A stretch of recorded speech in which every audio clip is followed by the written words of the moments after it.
Сегодня мы представляем широкой научной общественности четвертый том пятитомника «История крымских татар». Как вы помните, третий том под названием «Крымское ханство» увидел свет несколько лет назад, и после этого продолжила работу целая команда, определенная редколлегией, по подготовке четвертого тома, который именуется «Крым в период Российской империи».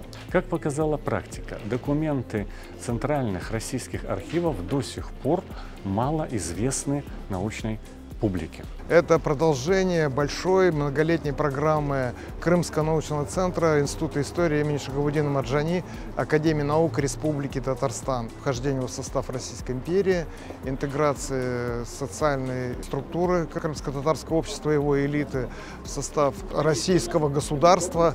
У крымских татар сохранилось очень многое, то, что существовало еще в период Крымского ханства, в том числе вакфная система.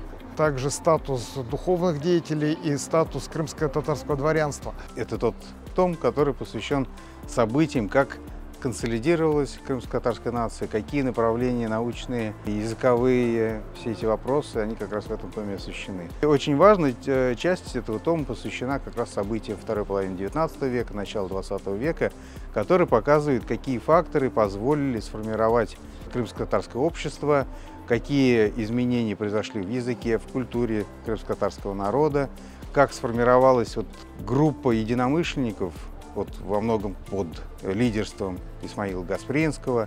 Авторский коллектив провел серьезную, объемную работу и надеется, что презентуемое сегодня издание станет полезным не только в академической среде, оно будет востребовано и в студенческой среде. Книга будет, безусловно, полезна и интересна массовому читателю,